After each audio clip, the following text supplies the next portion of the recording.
परम प्रिय शिष्य हैं। अब जैसे ही सूत जी आए तो जो मध्य में पधारे हैं वो केवल 20 वर्ष की आयु है और परम युवा वयोवृद्ध जो संत बैठे मैं आप लोगों को श्रवण करा रहा हूँ। देवताओं ने जब ब्रह्मा जी से शिकायत की और ब्रह्मा ने तराजू लेकर के तौला, एक पलड़े पर श्रीमद् भागवत रूपी अमृत रखा, कथा रखा और एक पलड़े पर सभी सदग्रंथ रखे, लेकिन भागवत फिर भी ऊंचा रहा, भागवत वजन रहा। लघुन्यानि जातानि गौरवेण इदं महत् तदा ऋषिगणाः सर्वे विस्मयं परमं ययुः। भागवत का पलड़ा नीचे हो गया और समस्त पलड़े जो धर्म संस्कारों के हैं वो सब ऊपर उठ गए। वजन जिसमें होगा वही नीचे रहेगा ना। ब्रह्मा जी ने कहा देवताओं से, श्रीमद् भागवत कोई पोथी नहीं है भक्तों, भागवत कोई किताब नहीं है, भागवत तो साक्षात परब्रह्म भगवान कृष्ण का वांगमय स्वरूप है। श्रीमद् भागवताख्यो प्रत्यक्षम कृष्ण, ये साक्षात कृष्ण स्वरूप श्रीमद् भागवत है। इसका श्रवण करने से जीवन धन्य हो जाता है। नारद जी ने जन जन में इसका प्रचार करने के लिए अपने पिता ब्रह्मा जी से इसका अध्ययन किया, लेकिन सप्ताह श्रवण की विधि क्या है ये तो नारद ने श्री सनत कुमार जी से सुना था।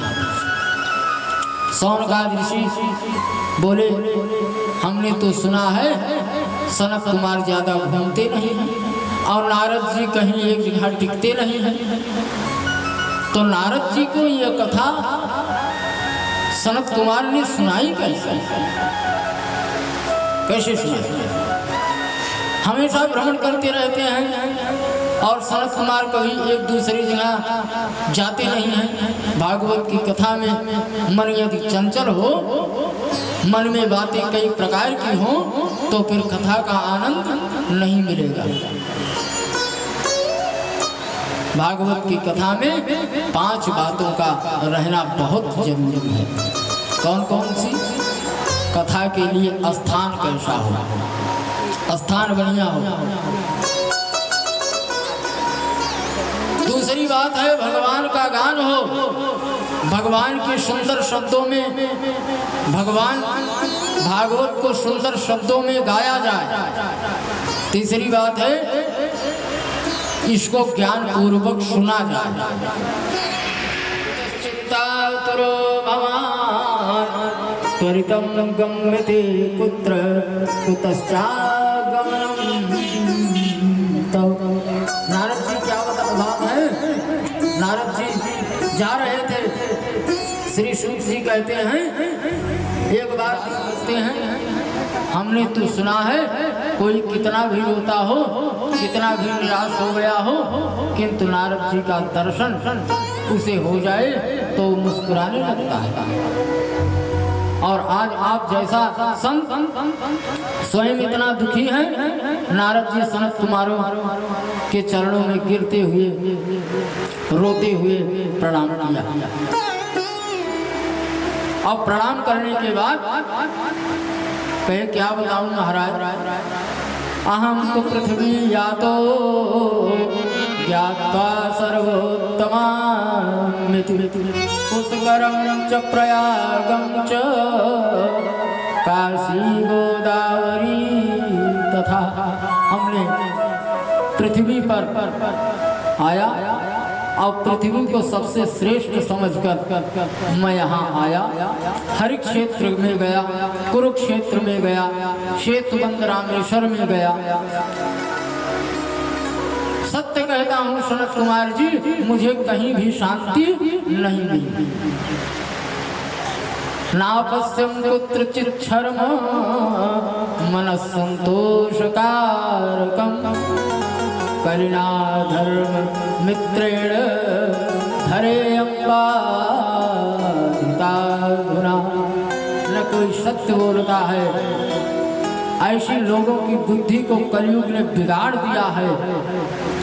एक बार भी कोई सत्य बोलने को तैयार नहीं है। भक्तों, अगर कोई एक बात सत्य बोल देता है तो उसकी समझ में हम ही हरिश्चंद्र हैं। और दिन भर अगर 50 झूठ बोले तो कहेंगे हो गया होगा, भगवान की इच्छा,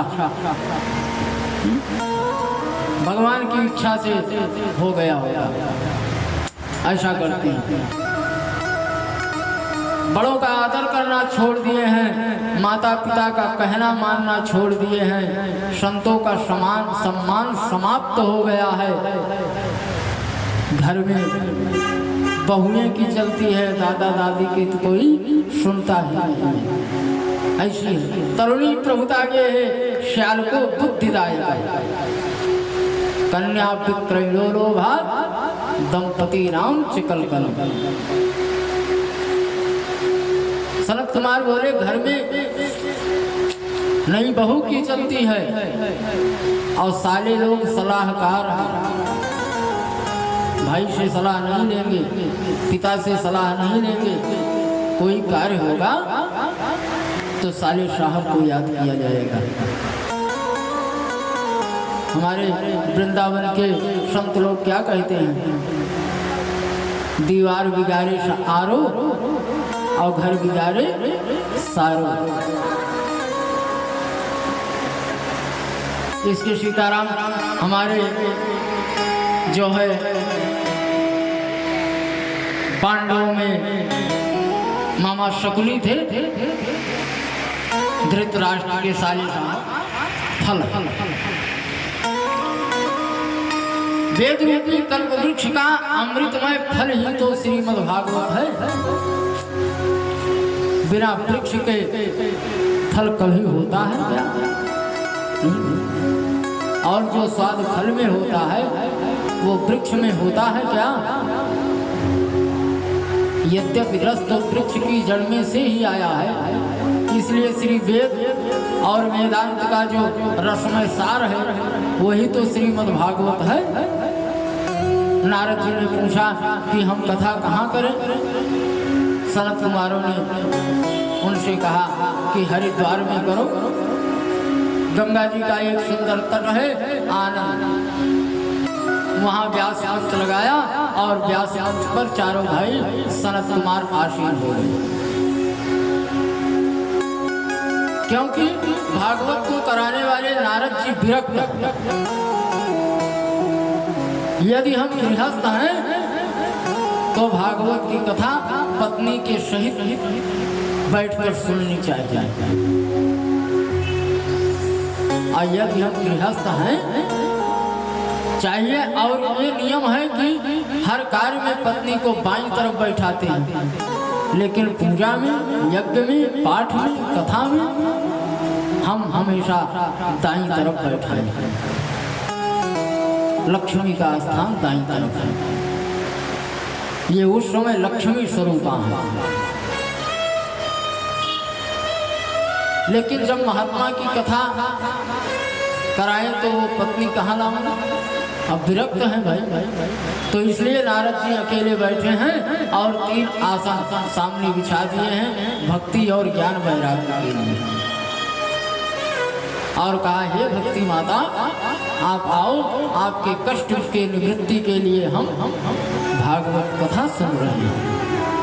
भक्ति देवी अपने दोनों पुत्रों के साथ आई। नारद जी यजमान बन गए, मुख्य श्रोता बन गए और भगवान का वर्णन किया। कथा प्रारंभ हो गई।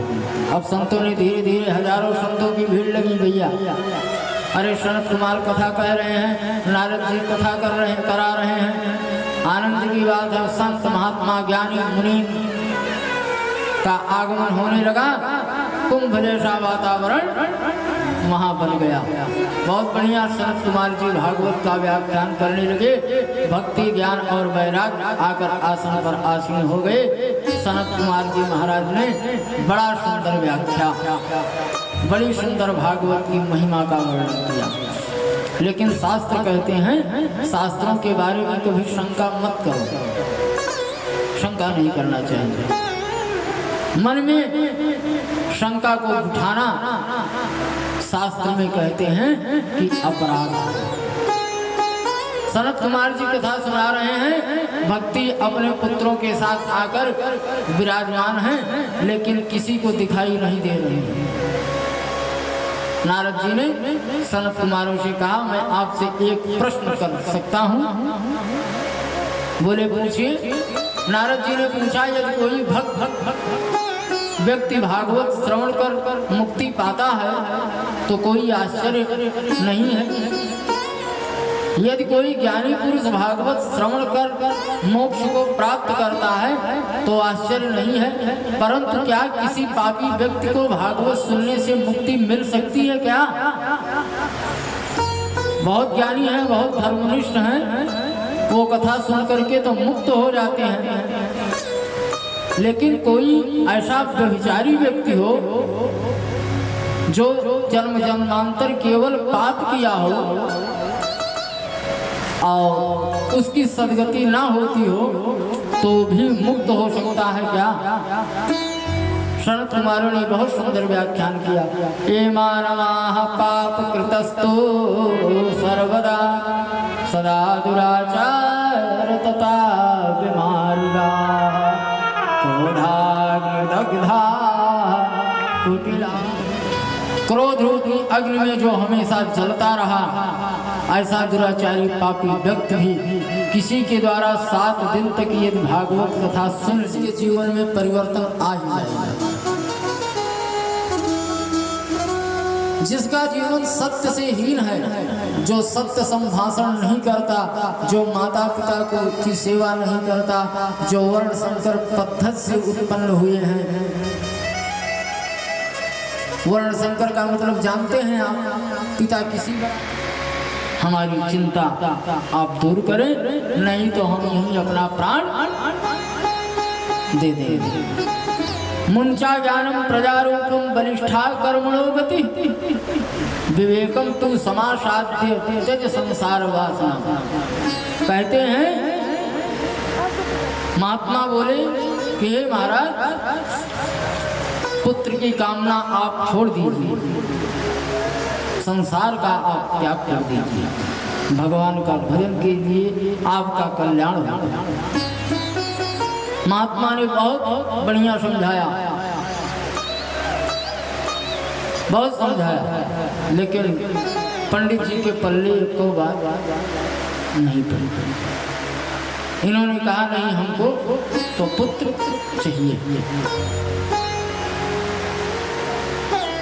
ब्राह्मण देवता ने कहा कि आपको तकलीफ होगी महाराज, आपको पुत्र हो भी जाएगा तो आपको पुत्र का सुख नहीं मिलेगा, आप व्यर्थ के परेशान हो रहे हैं, आप भगवान का भजन कीजिए।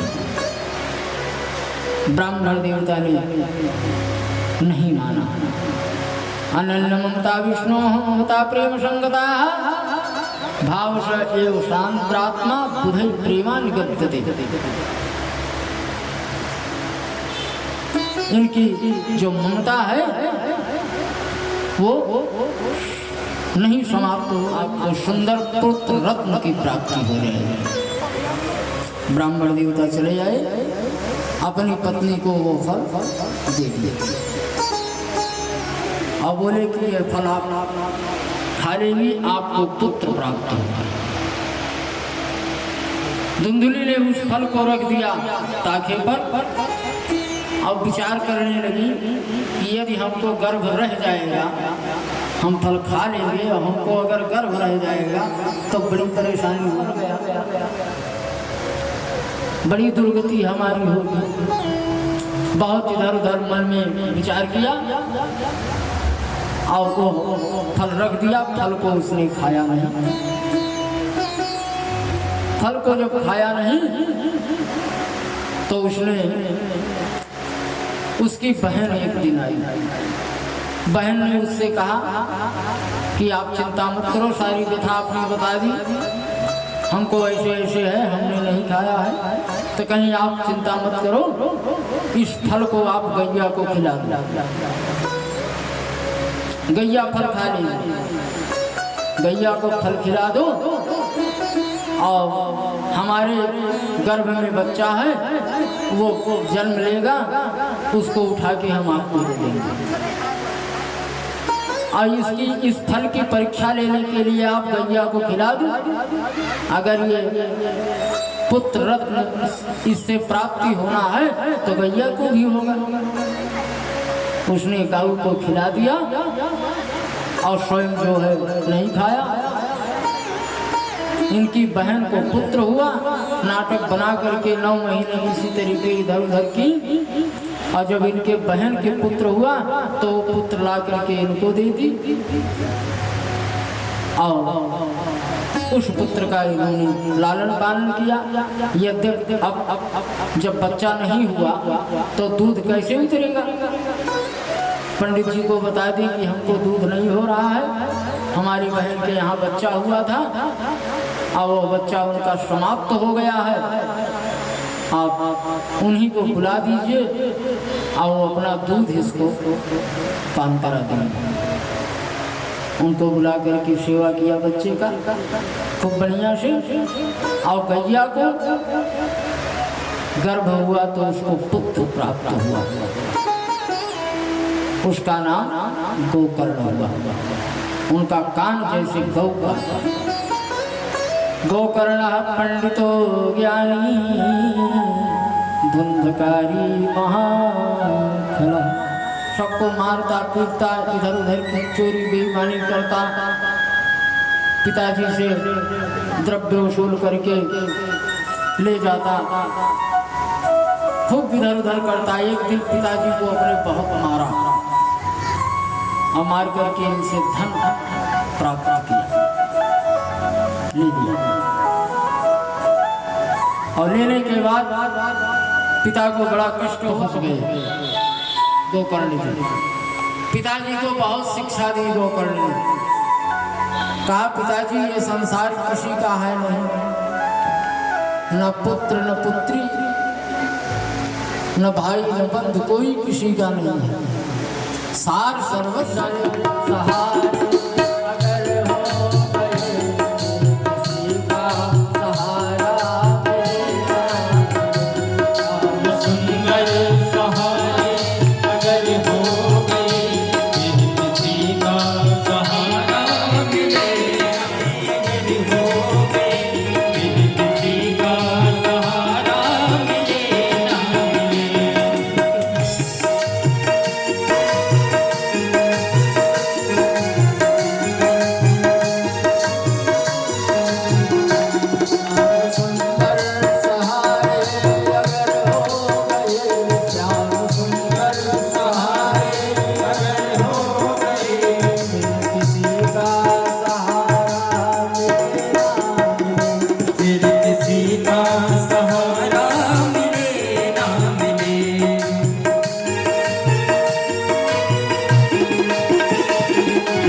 के क्षेत्र में बैठ गए। 7 दिन पर्यंत धुंधकारी कथा की फटती चली गई। लास्ट दिन 7वें दिन 7 गांठ फट गई और प्रेत बढ़िया स्वरूप में प्रकट हो गया चतुर्भुज बढ़िया। धुंधकारी महाराज की, गोकर्ण सरकार की बढ़िया प्रकट हो गए और इनके लिए भगवान के पार्षद विमान लेकर के आए और इनको लेकर के विमान से स्वर्गलोक को चले गए। ये इस प्रेत की मुक्ति हुई। गोकर्ण ने कहा कि ये तो अन्याय है। आपने केवल धुंधकारी को मुक्त किया और बाकी जो ये श्रोता बैठे हैं ये क्या आपको कथा नहीं सुनाई, ये सुने नहीं क्या? इनके लिए आपके यहाँ मुक्ति का द्वार बंद है। पार्षदों ने कहा कि जिस प्रकार से धुंधकारी ने कथा श्रवण की है उस प्रकार से ये सब भक्त नहीं श्रवण किए हैं। अत्रयो भवातंसि श्रोतारो निर्मलाः, जो निर्मल भक्ति से कथा को श्रवण करता है उसका कल्याण होता है। इसीलिए कहते हैं कि श्रोता 3 प्रकार के होते हैं। एक तो होते हैं श्रोता, दूसरे होते हैं सरोता और तीसरे होते हैं सोता। 3 प्रकार के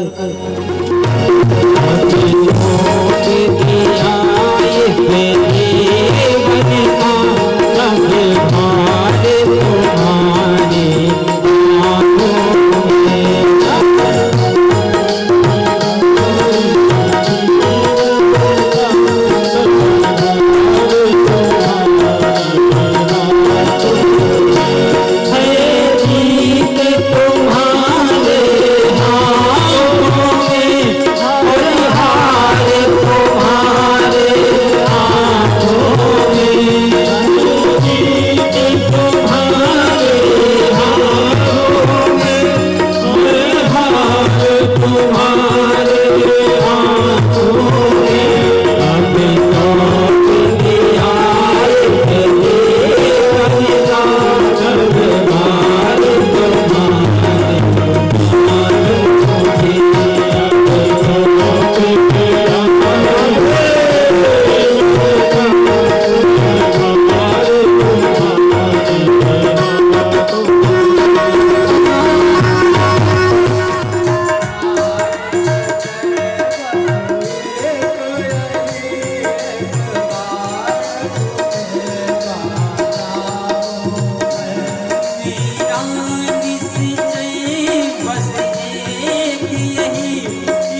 भगवान की है आरती, श्री भागवत भगवान की है आरती। पापियों को पाप से है तारती, पापियों को पाप से, पापियों को पाप से, पापियों को पाप से, पापियों को पाप से, पापियों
सहस्रयोजने वधन्मानितनमसि जलेन शीतलीकर्णीयं पुष्पैदेवादिबन्धनम् आत्मबन्धनम् आरोग्यार्थे आत्माभिबन्धनं पुष्पाञ्जलिः हरे ॐ मा जगनेन जगमयजन्त देवास्तानि धर्माणि प्रथमान्यासन्नाते हनाकं महिमानः सचन्त यत्र पूर्वे सात्याः सन्ति देवा सेवन्ति कामकुलचम्पकपाटलाते पुन्नागजालिकरसाल पुष्पै बिलवा प्रवाल तुलसी दलमञ्जरी त्वां पूजयामि जगदीश्वर मे प्रसीद नाना सुगन्धि पुष्पाणि यथा कालो भवानि च पुष्पाञ्जलिर्मया दत्त गृहाण परमेश्वर कायेन वाचा मनसेर्वा बुद्ध्यात्मना वानुसृत स्वभावा करोति यद्यत् सकलं परस्मै नारायणायेति तमर्पयेत्। ॐ तत्पुरुषाय विद्महे नारायणाय धीमहि तन्नो विष्णुः प्रचोदयात्। बोलिया भागवत भगवान की जय हो। बाल वृंदावन बिहारी लाल की जय हो। गंगा महारानी की जय हो। सरजू माता के जय हो। सत्य सनातन धर्म के जय हो। गंगा मैया के जय हो। सरजू महारानी के जय हो। अयोध्या पुरी धाम के जय हो। रामलला सरकार के जय हो। काशी कोतवाल भगवान के जय हो। काशी विश्वनाथ सरकार के जय हो। बाल वृंदावन बिहारी लाल की जय हो। गौ माता की जय हो। अपने अपने गुरुदेव भगवान की जय हो। अपने अपने माता पिता की जय हो। सभी आवाहित देवी देवताओं की जय हो। नमः पार्वती पते हर हर महादेव सर्वकंटकर दरिद्रहर पापहर हर महादेव सर्वे भवन्तु सुखिनः सर्वे सन्तु निरामयः सर्वे भद्राणि पश्यन्तु